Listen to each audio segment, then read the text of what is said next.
भैया मेरी सारी तैयारियां हो गई हैं। अच्छा अच्छा, सारी तैयारी हो गई है। जी चलो चलो, मैं कार तक छोड़ देता हूँ। जी।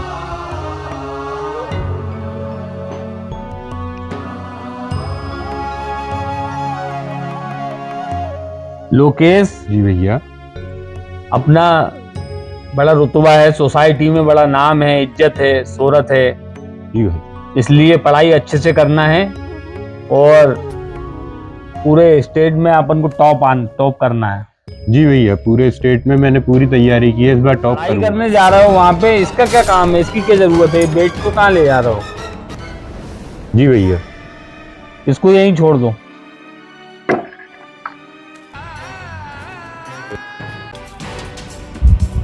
अरे जय श्री राम ठाकुर साहब। जय श्री राम, जय श्री राम। अरे ठाकुर साहब देखिए ना, आज ये फिर उसमें पेपर में आया है कि एक बच्चे ने हॉस्टल में फिर से सुसाइड कर लिया।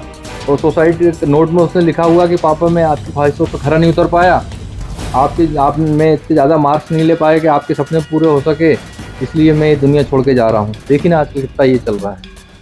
क्या होता जा रहा है, देखो दिन ब दिन सब कुछ होता है। ये सब माँ बाप का प्रेशर जो अपन बनाते हैं ना बच्चों पे, उसके कारण ये हो रहा है। आप तो पर्यावरण के बहुत शौकीन हैं। जी। चलिए मैं आपको एक पर्यावरण के रूप में ये उदाहरण देकर समझाता हूँ ठीक कि ये प्रेशर कहाँ तक ले जाता है बच्चों को। ठीक। आइए अब देखिए ठाकुर साहब, आप पर्यावरण के बहुत शौकीन हैं और आपको पेड़ों के बारे में बहुत ज़्यादा नॉलेज है। अब देखिए ये गमला है, इसमें जो पेड़ लगाया है तो उसका अपन ने दायरा सीमित कर दिया। तो जो पेड़ इसमें जो पनप रहा है, बड़ा हो रहा है, वह ज़्यादा से ज़्यादा कितना और बढ़ेगा आप ही बताइए।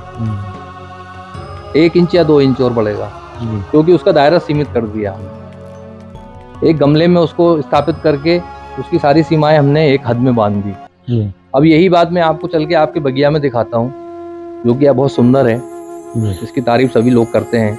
आपने उसको अच्छे से सजाया संवारा। चलिए वहीं चल के आगे की बात करते हैं। चलिए। ठाकुर साहब, ये सीमित और असीमित दायरे वाली बात है। स्वतंत्र जो रहता है वो ज़्यादा विस्तार करता है और जिसको बांध के रखते हैं वो उतना लिमिट में रह जाता है।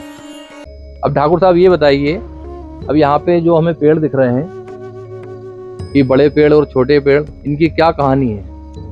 ये बड़े पेड़ जो आपको दिख रहे हैं, ये हमने जब ये जमीन खरीदी थी उसके पहले के पेड़ लगे हुए, सारे पेड़ बहुत पुराने पेड़ हैं। और ये जो छोटे पेड़ आपको दिख रहे हैं, ये छोटे पेड़ हमने अभी कुछ समय पहले ही लगाए हैं। क्या आपने ये लगवाए हैं?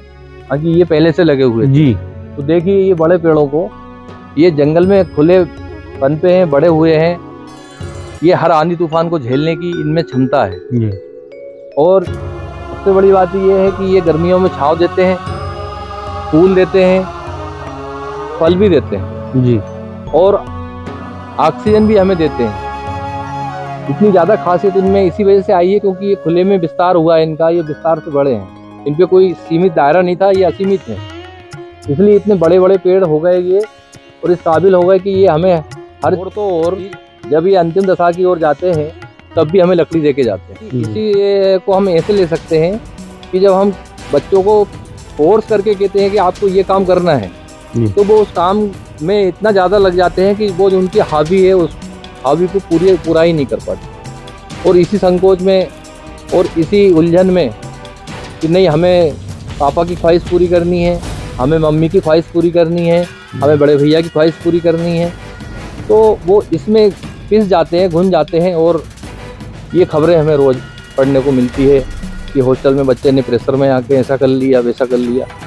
तो हम बच्चों को इतना विस्तृत करें, इतनी उन्हें खुला रखें कि वे अपनी पढ़ाई तो करें, लेकिन साथ में जो उनमें हुनर है, जो हॉबी है, वो निखर के आए।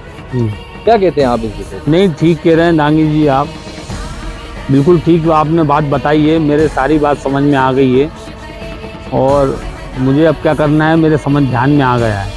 ठीक है, आप समझदार हैं ही आप बहुत ज़्यादा, और अब अपने हिसाब से देख लें आगे क्या करना है। मेरा तो यही कहना है कि किसी का भी बच्चा हो, प्रेशर करके अपन कोई काम ना करवाएं। चलिए चलते हैं। बहुत बहुत धन्यवाद आपका।